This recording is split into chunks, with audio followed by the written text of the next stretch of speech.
saying that I wanted to follow up on what we were talking about right before the break, and let that be a lead-in to what we'll discuss during the session, which is can there be relationship without conflict?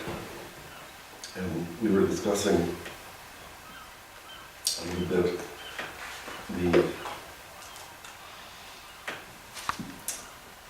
the factor of identification and the significance of self-image and ego, and the difficulty of eradicating that. I think Krishna said something to the effect that the ego seems to have within it a kind of self-protective characteristic or property. It protects itself and it actively resists any tendency to see the illusory nature of it. And I just wanted to add that it seems to be the case, David Bohm made this point, that consciousness, or let's not use that word, let's just say thought itself, has a certain structure. But thought consists of more than just the immediate thoughts which happen to go through one's mind from moment to moment, because the thoughts which go through one's mind from moment to moment are predicated upon previous thoughts. The previous thoughts are still there in consciousness, underlying the present existing thoughts. And the previous thoughts, you can think of them as a kind of layer. There's a series of layers which are really, they're really assumptions which have been established and laid down through the years. And it seems to be the case that the particular thought that I exist, I am an entity separate from the world, that may be one of the very, very earliest perceptions of the infant. Probably for the infant, the newborn, there's no distinction between self and other, and at some point in the development of the infant, just physiologically, there comes to be a perception, which is not yet an idea or a concept, but just a perception that there is me, which ends at a certain point, and after that is the world. But at some point that perception becomes abstracted into an idea or a concept, which becomes the basis for the self-image. And that's like a seed, which is at the very foundation of the structure of thought, the structure of consciousness. So the self-image is not then just like, I have an image of you, I have an image of Krishna, I have an image of my cat. It's not just one among the others. It's like the foundation of a house. It's the fundamental image upon which all the others are then built. And I think that contributes to why it is such a difficult thing to eradicate it, because even though, as you mentioned, I might have a perception that it is merely an image and see the illusory nature of it, nevertheless that perception doesn't necessarily reach down into those deeper layers of the structure of thought where that image is embedded, and so that those layers of assumption continue to operate and function, impervious to whatever your perception or my perception might have been regarding the nature of the illusory nature of that image. And this, I think, pertains to our question, can there be relationship without conflict? Because Krishnamurti said there are very, very few things in the teachings of Krishnamurti that he cared to identify as a law. Something that he would say, this is a law, like law of gravity or something. But there was one thing which he repeatedly said that he characterized as a law. He said, where there is division, there must be conflict. Where there is division, psychological division, there must be conflict. And so, as this applies to human relationship, if I were to form an image of you, that very image is fragmentary and partial and is already the beginning of a potential kind of division. But even if I refrain from forming an image of you and I look at you quite freely in the moment without the past interfering, I still have that image of myself buried in the deep layers of my consciousness. And that image is also divisive. It divides me from you, no matter how freely and honestly I look at you.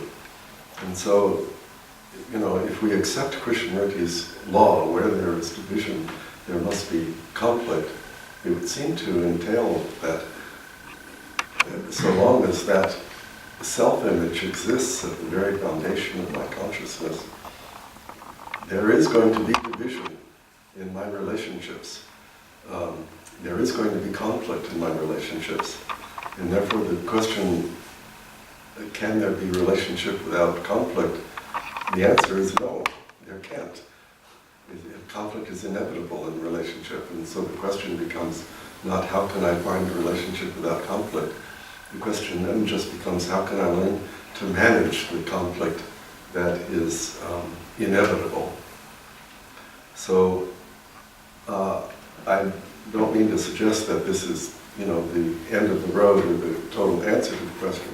I'm just trying to say that for starters, as a preliminary way of looking at this question, this would seem to be the case. Can there be a relationship without conflict?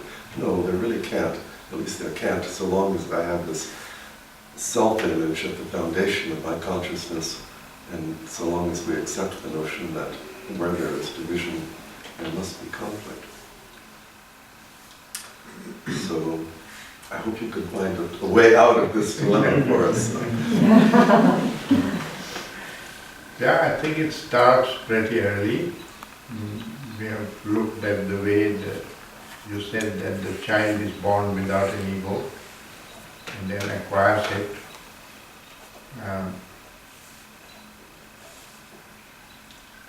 Very early in life, maybe 2-3 years of age, the child begins to discover that when he falls, he feels the pain, not his brother. And when the brother falls, he feels the pain, not he. Although he sees him crying, and so on. So, that I am a separate body is learned pretty early in life. And then you couple that with the instinct of seeking pleasure and avoiding pain. That's an instinct, a biological instinct. It's there in the animal, it's there in the human being. So, you are concerned with my pleasure, first physical pleasure, like with animals, and physical pain is definitely there. And that I'm a separate body, I'm not that tree, is a distinct feeling. I don't think that that is a fact, it is not it's not an illusion. This self-image, in my opinion, comes from identification. I identify myself with my body, my pleasure, my family, my country, my opinion, and so on. And blow it up, the importance of it in my consciousness. So it is now become a self-image. It's not seen as a fact. The body is a fact, I have this kind of skin and these fingers. That's a fact. But the pride in this fact is creation of my thinking, or the shame in it is creation of my thinking. So the fact doesn't create the ego. The ego is arising out of desire, out of attachment, out of giving too much importance to something, not putting it in its right place. So I have to inquire, what is my relationship with my body? Since you talked about the self-image. Is it my body? I call it my body. I didn't buy it in the market. It's my watch because I bought it in the market. And there is a sense of ownership, of possession. But the body is not like that. So, does the body belong to my consciousness? I can use it to fulfill my desires and my purposes. Or is it like my child, that I am responsible for it? I am a trustee. The consciousness has to look after this body, exactly as it has to look after the child. But I don't own the child. You don't own this building, but you care for it when you are a guest here and so on, keep it clean, etc. So there is a responsibility and there is this feeling of identification and ownership. It's this latter which produces the ego. And it is the ego which all the time hijacks the mind into thinking in terms of my benefits, my pleasure, my profit, my security, and so on, and as distinct from others. When the actual fact is that we are all connected to each other. There is no separately my pleasure, my security, and so on. When you see with a long vision, you will see that we are all connected to each other. In fact, the ecologists and so on are pointing out that not only to each other, we are also connected to all the animals and trees and all of life and the universe. Yeah. Because it's all interconnected. You cannot decide to have one part and not have another part.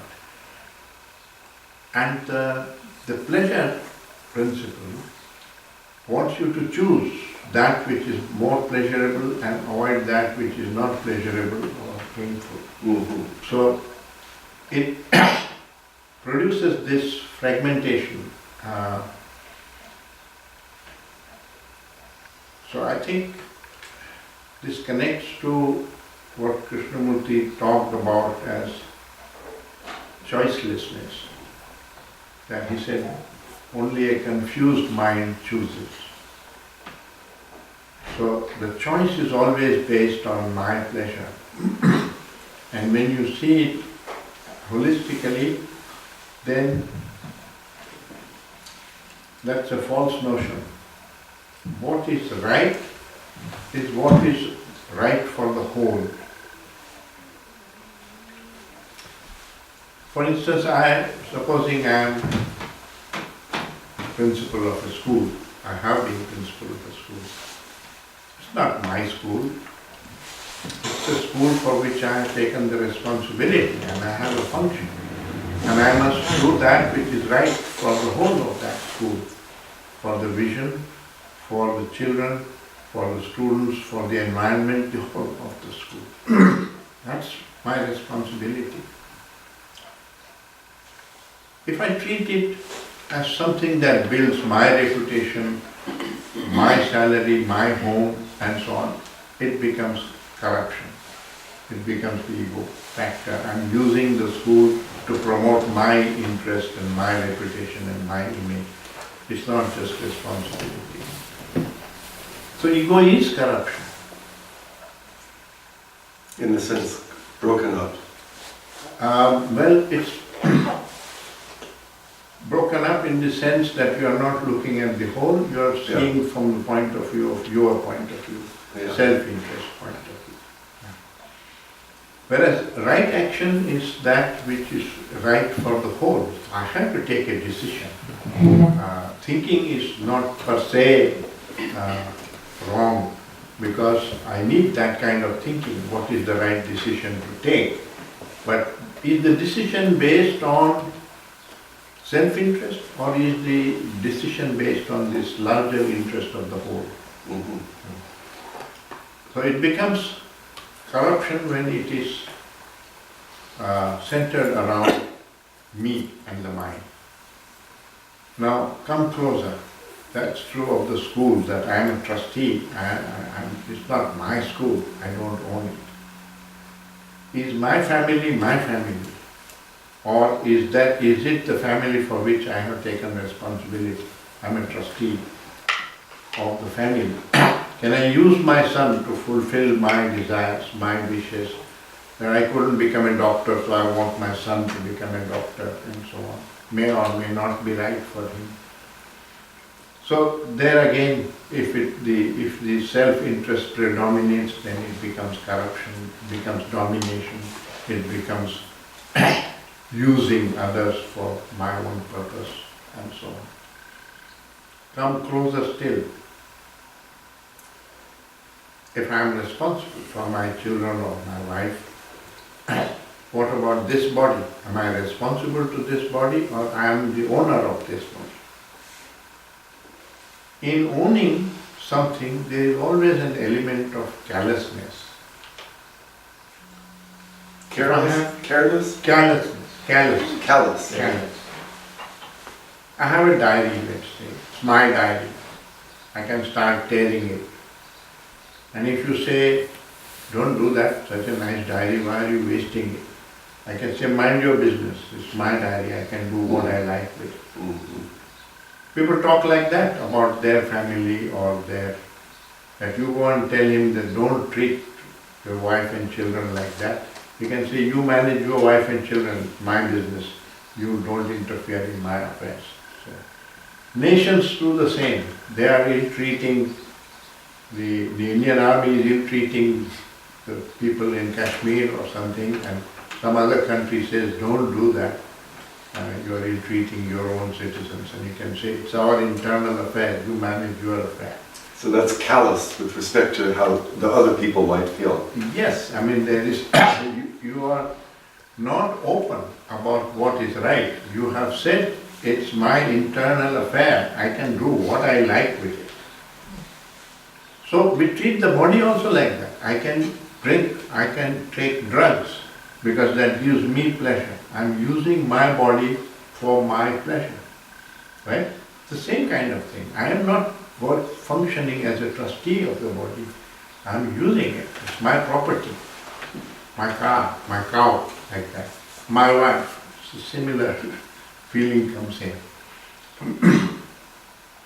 Now, where this relates to conflict is that in that relationship, when you are trying to use somebody else for your fulfillment, that person, it may not suit that person. The son may not want to become a doctor. You are forcing him. So there will be conflict between you and him, because he has also his self-interest, and he says, my father is dominating me, and so on. So this whole, the moment there is an ego, there is this element of conflict in relationship, inevitably coming in. Not only in relationship with human beings, but also in relationship with nature, in relationship with ideas, in relationship with ideologies, with everything.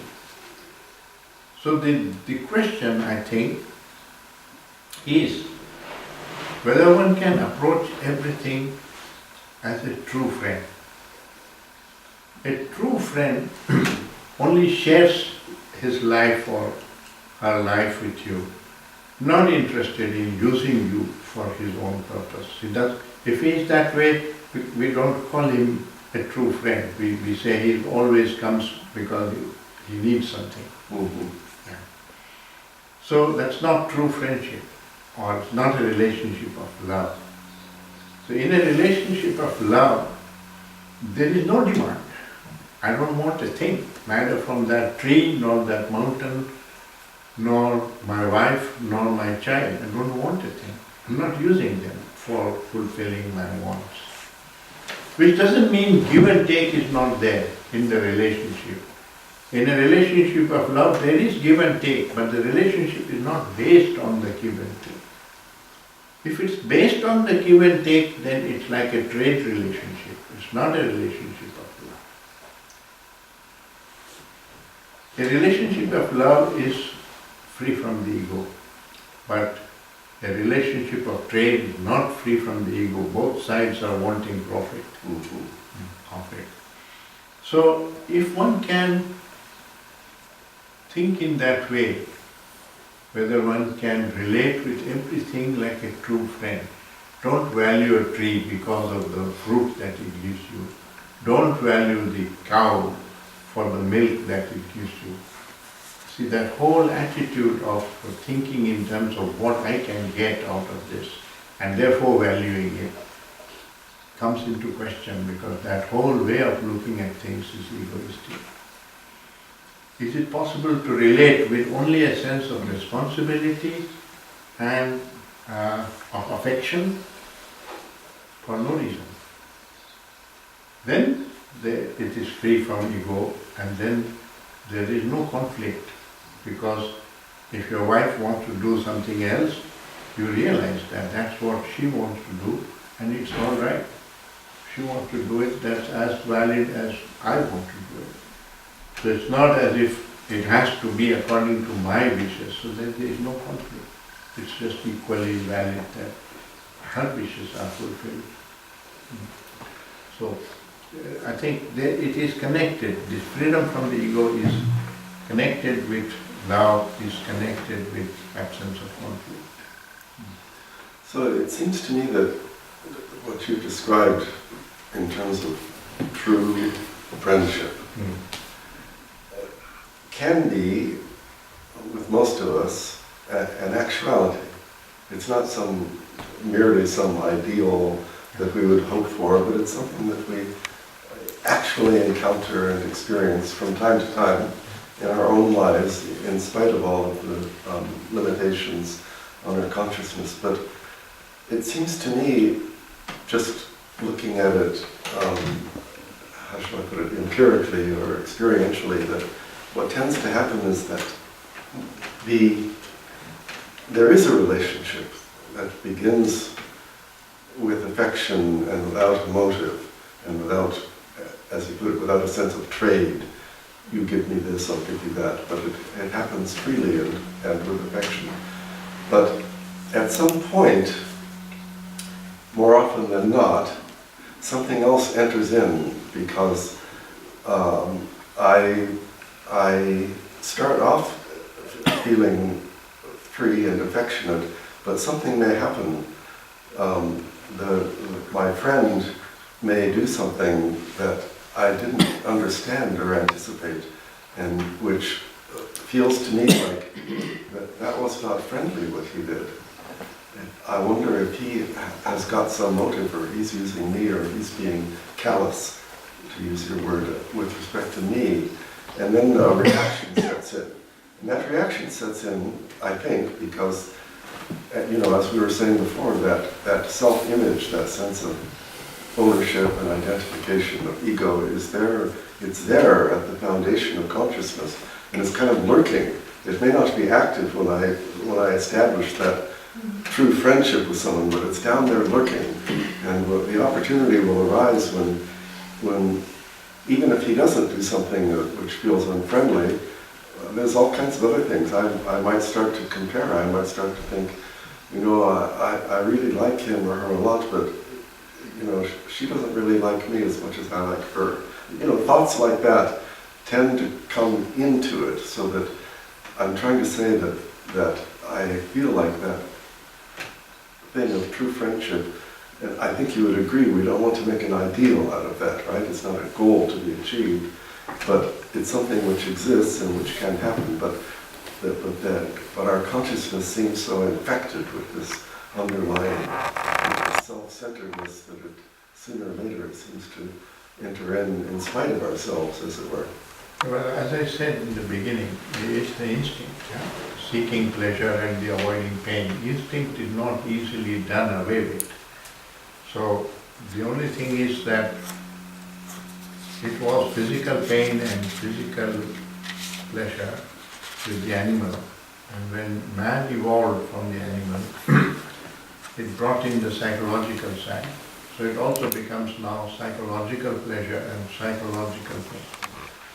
Which means I like people who agree with me, who praise me, and I dislike people who criticize me or who have different views from what I have, and so on. That's what leads to groupism of people with similar views, and then another group with another set of views, and that ideological division and conflict coming from there. So this whole approach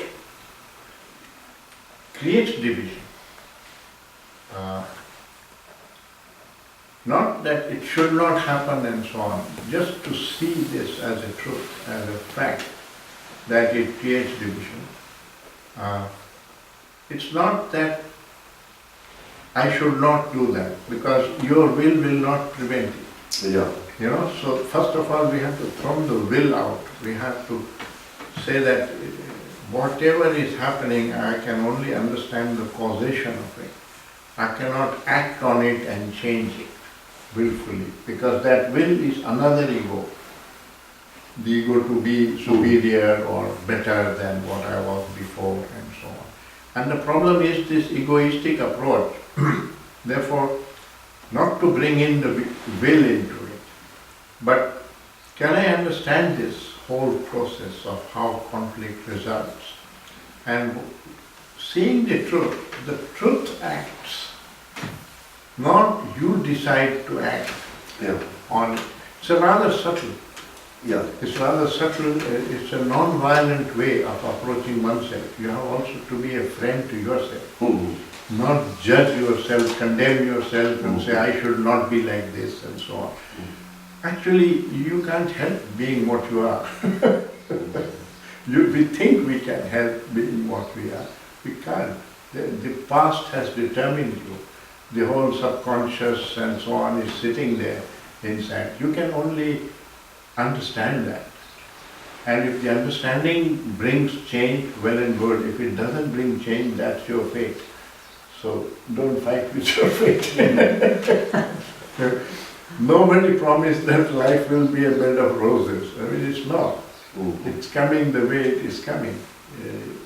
Either you are a student of life and consciousness and you are learning about it from the way it is coming, or you are complaining and demanding it shouldn't be so and so on. Then you have to find out, where does the complaint come from? Where does this idea come that life should have been a bed of roses and that I must always have everything pleasant for me? When I see that in everybody's life there is pain and there is pleasure, there is joy and there is sorrow and so on. To demand that in my life there should only be joys is unreasonable. That itself is egoistic, that I am somehow demanding something for myself which I don't demand for my friends or others. So I think to treat life as a mystery, to be learned, not a problem to be solved. I think that's what Khalil Gibran said. Life is not a problem to be solved, it's a mystery to be lived. So we lose sight of that because we are taken up with the daily life problems and so on, and life appears like a series of problems to be solved, and intelligence becomes the ability to solve the problem. And this whole thing is a very limited definition of life and intelligence. This is what they are saying. They are saying, learn, you are a student of yourself and you have this phenomenon of life, you don't fully understand it. It's a mystery to be investigated. don't all the time complain that you didn't get a better deal than what. It's two sides of a coin. Either you take the whole coin, or you can't just say, I want heads and not tails. You know, it's relatively easy to see this dynamic of relationship based upon reciprocity. I'll give you this, you give me that, and the conflict that results. It's relatively easy to see that outwardly when it involves other people, when it involves the political system, or maybe a squabble in your family that you yourself are not part of. And yet when it arises in one's own life, the dynamic may be exactly the same, but it doesn't present itself to consciousness in that manner. It presents itself to one's own awareness as a different, it's hard for me to describe it, it presents itself as a different set of issues. And I think that part of the reason for this is that, you know, you drew a distinction between that which is factual and which exists in nature, and that which is a construct of consciousness and the basis for illusion. But one of the things about the self-image is that it very strongly presents itself to consciousness as a fact. There's an actual physical sensation within the body that we identify with me. That's me in there. You can sense the feeling of it. And there are certain things that you can do psychologically which seem to reinforce the factual nature of the self. For example, you know, I can direct my thoughts to some extent, or I can direct my attention. I can tell myself to look at the pattern in the rug, and sure enough, my attention will go there. So it seems to some extent as though there is a factual foundation to the existence of a self which is operating and functioning and real, and so that contributes to the difficulty in kind of seeing through that and seeing the illusory nature of it. Well, the self, to the extent it feels responsible for looking after this body and its needs and so on, it has a place. But when you give too much place for it, and everything everywhere is for the profit and of the me and the mine, then it turns egoistic. So we have to learn what is the right place. So it does have a small place. You do need to sleep, you do need shelter, food and so on, the basic needs and so on. But soon it comes into greed and victory and psychological profits and so on. Now the ego is not a thing in nature. It's not there in plants, it is not there in animals, it's not there in the rivers and mountains, anywhere in the universe. It's not there in our body. It's only there in the consciousness. And so we ourselves create it by the manner in which we are approaching an activity. You can see this, that there are activities in which we are egoistic, and there are other activities in which we are not egoistic. You usually, where your office work and profession is concerned, you are ambitious, you are egoistic, you are wanting success there and so on. But you also go to the club and play cards or play tennis as a hobby, or grow a garden and play with your neighbor's child. You're not all the time thinking in terms of what I will get from him. Yeah. Right? So we are capable of also doing things non-ambitiously, not demanding anything for ourselves, just for the fun of it, the joy of it, of relationship. That means we are capable of just being a true friend. And we also have the capacity to ambitiously strive at something. And then we are egoistic. So the ego is something I construct. I can play a game egoistically, giving tremendous importance to winning the game and the joy of winning, and so the joy of playing will go out, because if you don't win, you will feel frustration. If the other fellow falls down or gets too tired, not able to play well, you will feel happy that you are open, now you are going to win. If the umpire is not looking, and you will cheat. All these negative emotions come into the game when you approach it egoistically. If you play for the fun of it, and your friend wins because he's a better player than you, well, the right thing happened. And why should you feel miserable if the right thing happened, right? So then you don't feel that way, and you go and congratulate him and you say, you are such a good player, I would like to learn from you, play more with you. So none of the negative emotions come in when you play non-egoistically. Now if that is true of a game, we have to ask ourselves, is not whole of life also a game? It can be played egoistically, or it can be played non-egoistically. If you play egoistically, it brings in all the negative emotions. It brings in division, it brings in conflict and so on. If you play non-egoistically, all those negative emotions are not. So that's the real life question. Is it possible? Since it's possible to play a game non-egoistically, why is it not possible to live whole of life non-egoistically? Yeah, that's a wonderful question. So, but I think we should leave plenty of time today for this session for comments, and I think we have half an hour left, so I want to make sure there's plenty of time for people to contribute or ask whatever they like. I have a question, because you were saying that thought and its structures aren't part of nature, the laws of nature, but I'm part of nature, and thought and its structures is being constructed. So wouldn't it have to be part of nature? That's thought and its structure. That's one question. And then the other day, saying that I create these egotistical behaviors, but if I had the power to create it, I would have the power to easily uncreate it, and I don't find it really that easy, that I can do that. If I could, I would. And I don't seem to be able to have that type of agency.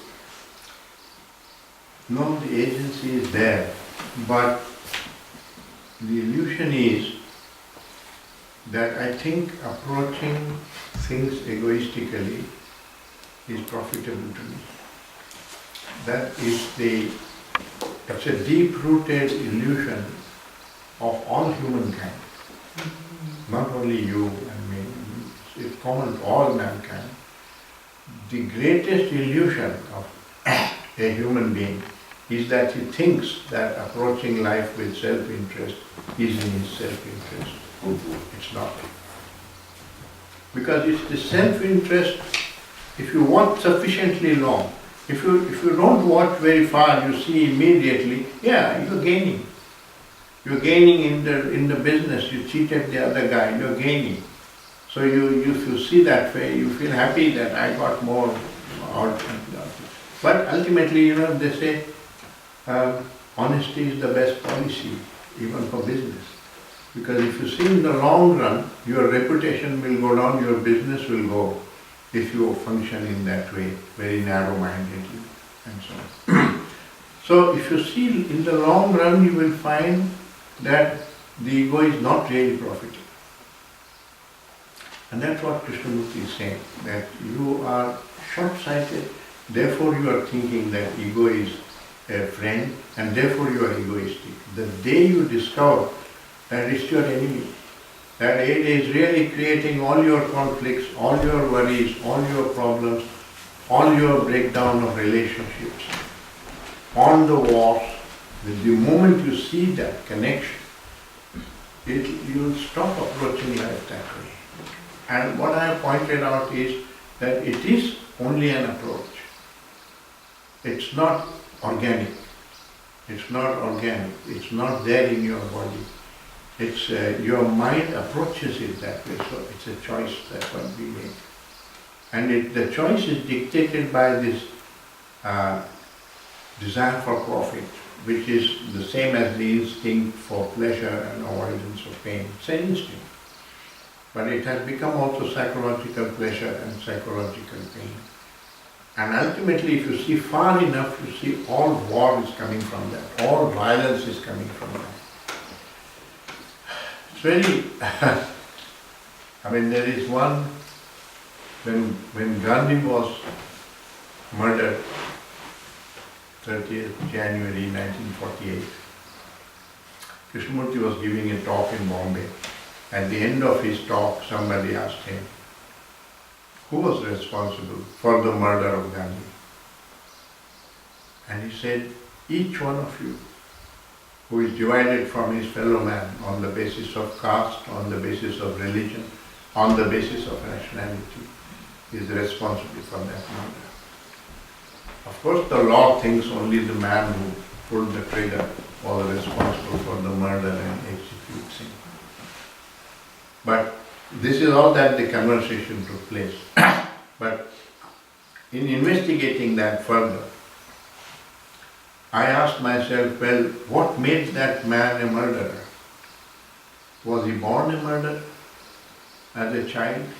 He grew up in this country, in our society.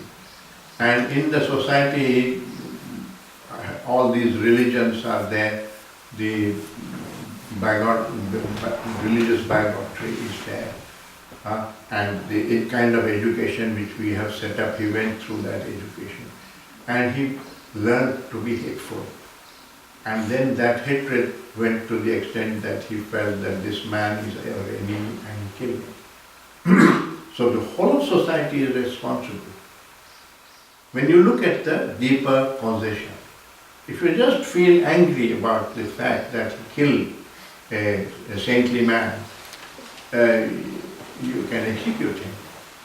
But for the same reason that man became a murderer in society, another man will rise.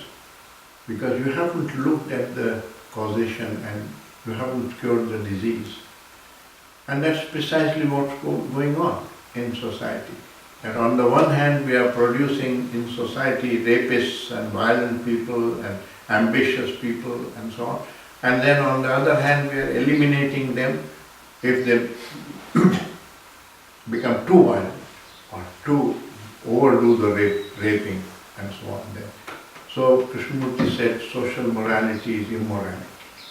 It is allowing certain level of violence and saying, objecting only to another level of violence. But all violence is immoral. He's going to he's a bit of an absolutist. He doesn't accept any corruption, any evil. Not a question that it's all right, don't go for nuclear war, but normal warfare is all right. He's not talking like that. He's saying, why do you object only to nuclear war? Why not all war? Why don't you object to all war? So we get used to a certain level of immorality in society and accept it. It's all, you can't hit your wife physically, it is illegal, but you can taunt her. You can psychologically hurt her terribly, and still it's not illegal. So we accept a certain amount of violence, and he's saying zero violence. To come to that, which means you have to perceive this truth that you are yourself responsible for all the evil in society. We don't think so. We feel that the people in Israel and Arabs are responsible. We are not responsible.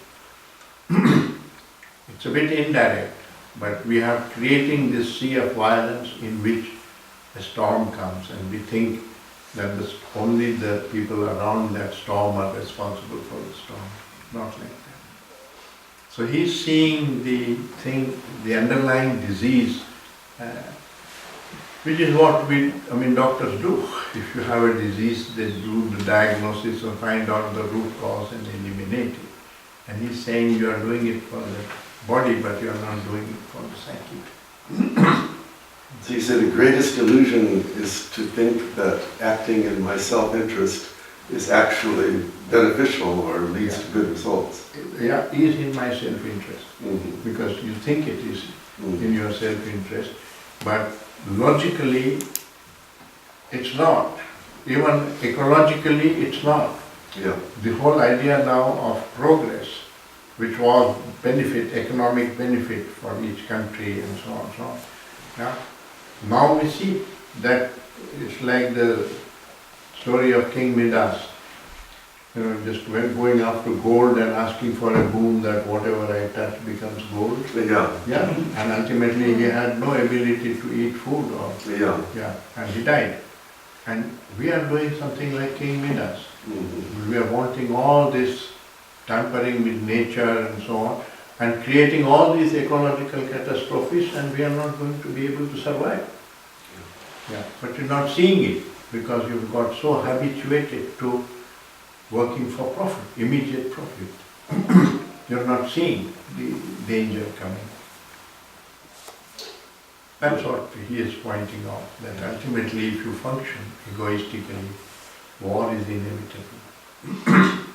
Are there other people who have questions? Yes. Well, earlier we said that like we are not individuals and there is no such thing as I sitting in here. If it is not there, what else is there? Like what? The What is body, you have capacity to think and so on, so have I. So that's factual, that's factual. But who said that thinking should be used in an egoistic way? So in this dialogue which he referred to between David Bohm and Krishnamurti, I think the ending of time or one of future of humanity, one of those dialogues, they said that humanity took a wrong turn. That it was all right, you needed imagination, you needed thinking, you needed language to survive in the forest, because you have no way of other than using intelligence to survive in a forest against all the ferocious animals which are there. And so man survived, and he needed all this. So none of these abilities is not required. The fault is not with those abilities. But you are using that same ability now to make nuclear war, to hatred, ego and all that. That's where it took the wrong turn. That instead of having a learning mind, you started having a reacting mind. Instead of having a mind that cared for the whole, you started wanting profit for yourself and me and the mind. So you turned it into an egoistic direction. And that was the wrong turn. And now that wrong turn has become like a big tirade, it's tradition, it has become our tradition. Yeah.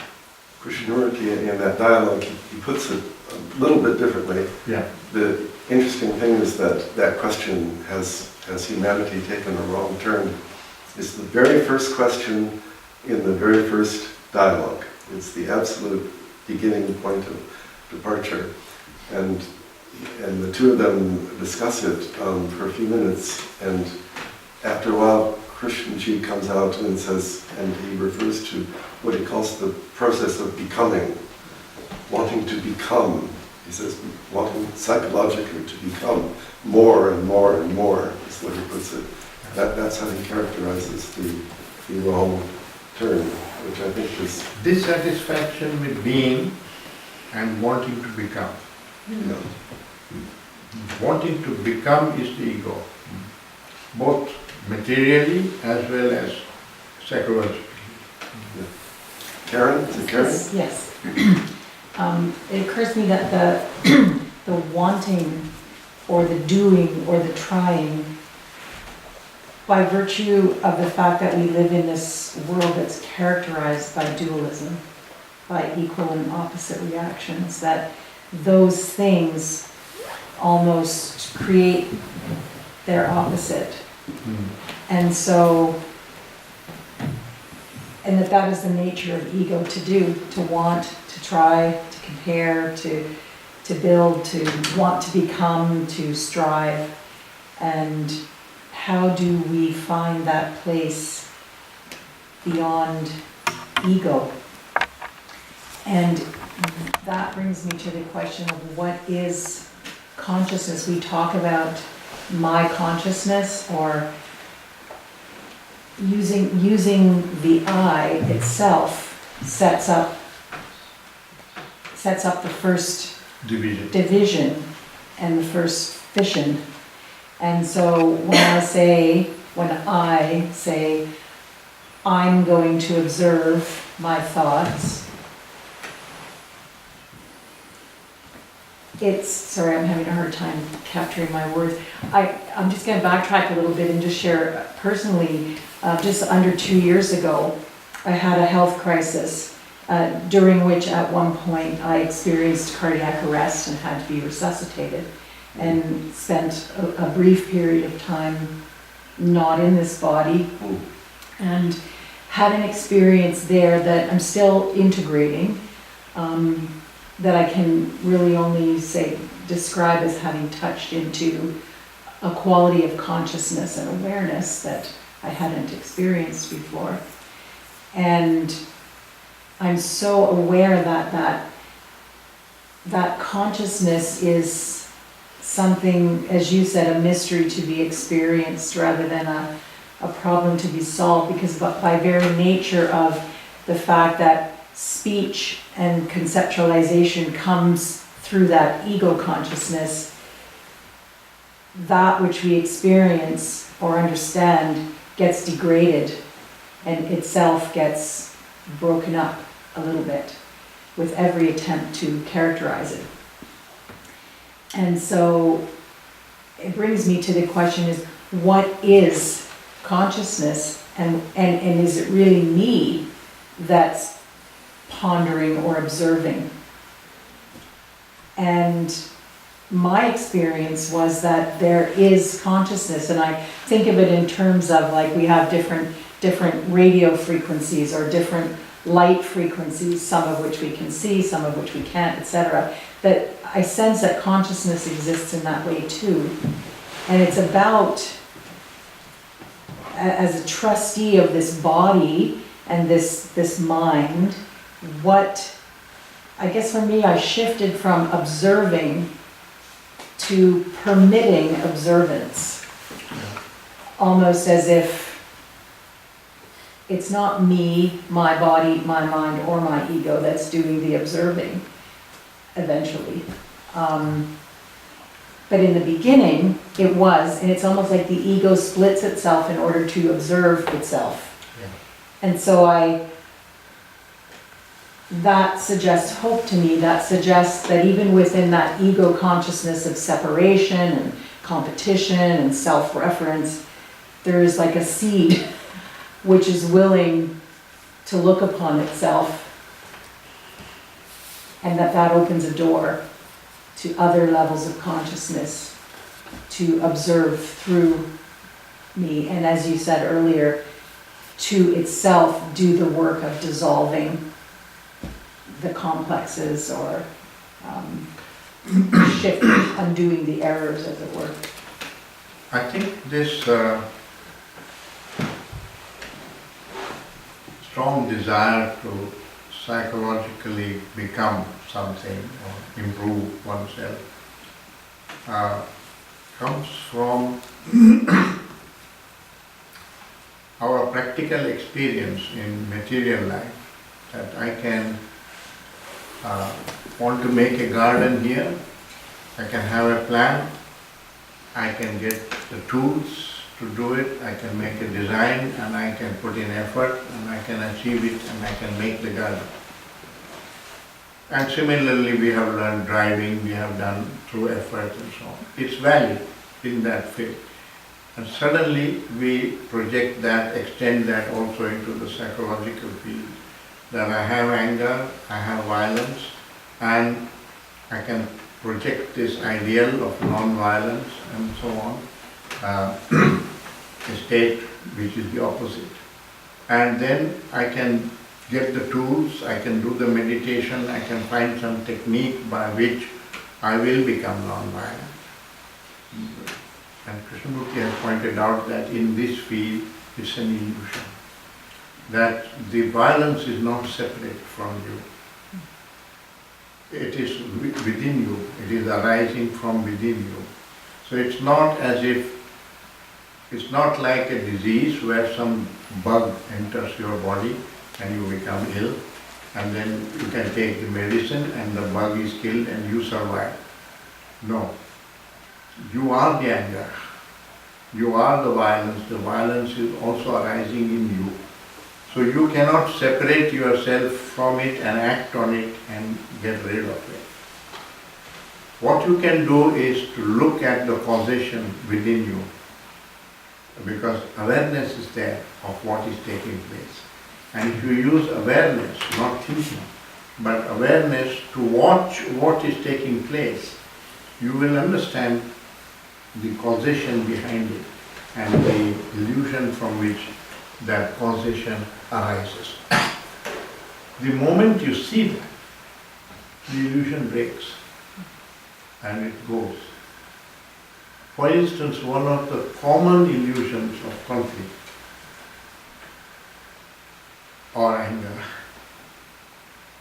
is that I think other people should suit me. Should suit me. Should suit me. Do what is My wife good for should suit me. My child should suit me. Yeah. Did nature create them to suit us? So it's an idea in our own head. Not true. They are independent entities. That tree was not created to suit me. David was not created to suit me. He may differ from me. And etc. So what makes me angry if the other person differs from me? Why should he not differ from me? So if you start inquiring that way, you will realize that your own mind creates the anger and creates the conflict. We have the assumption that other people should suit us. It's That's not right. exactly a conscious thought. It's an assumption. It's an underlying. assumption, absolutely. Yeah. The assumption. And the consequence of that assumption is anger Yeah. and domination and violence and all that.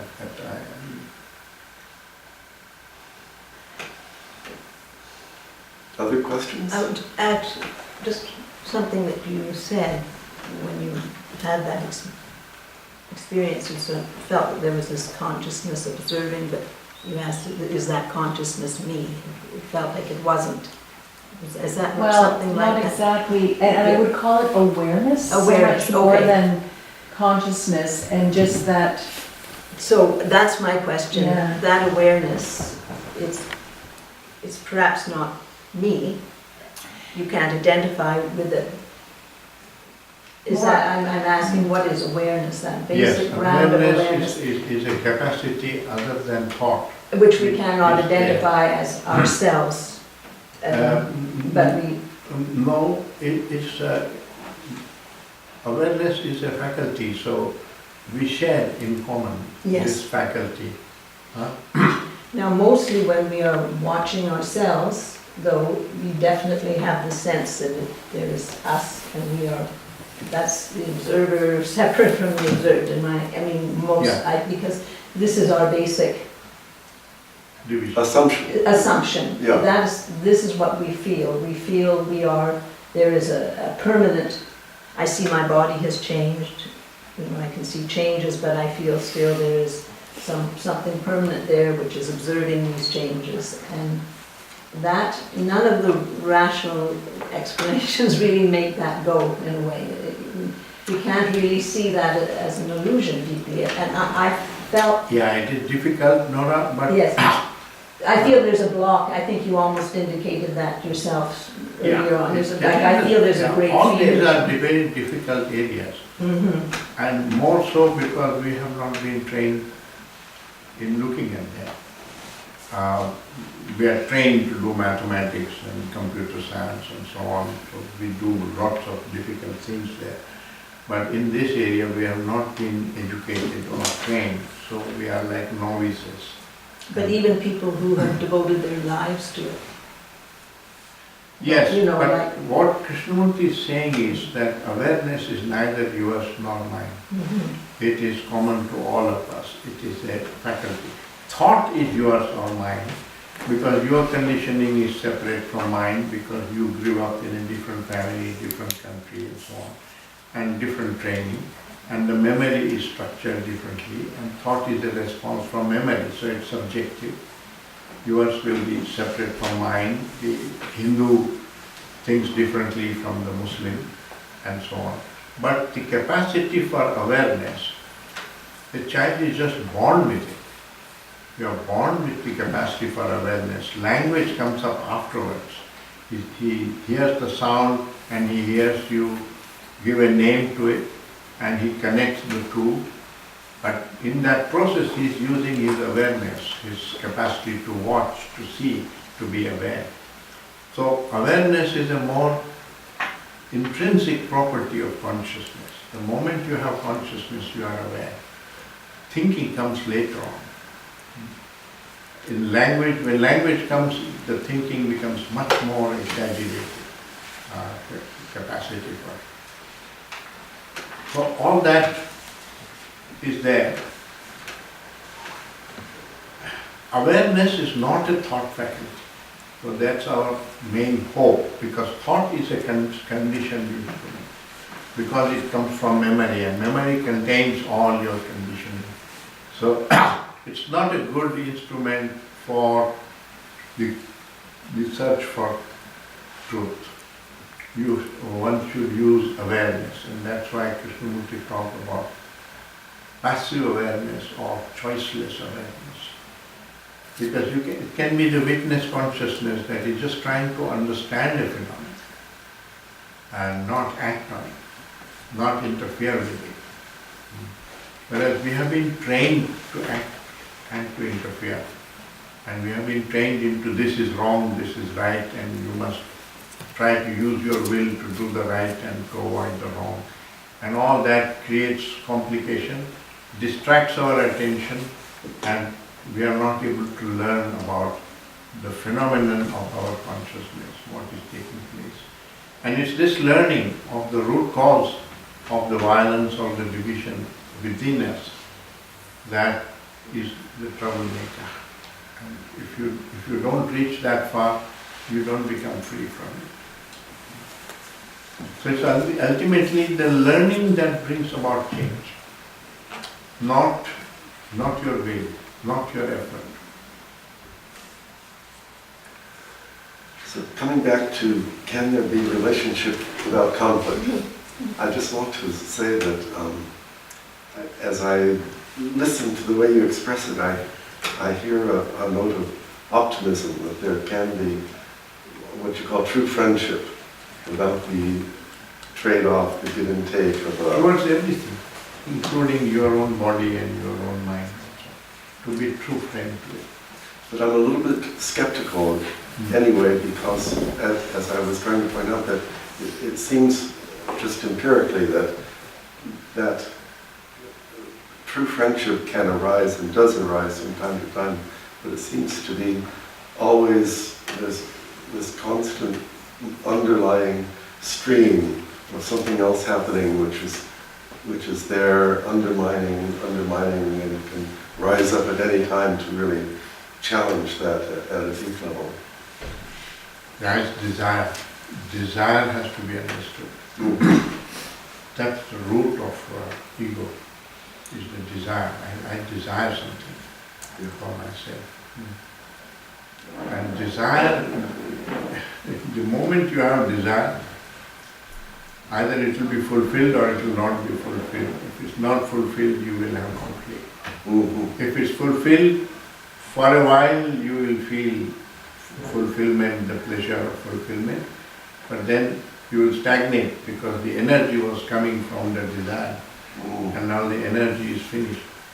So boredom sets in, and boredom sets in until next desire is born.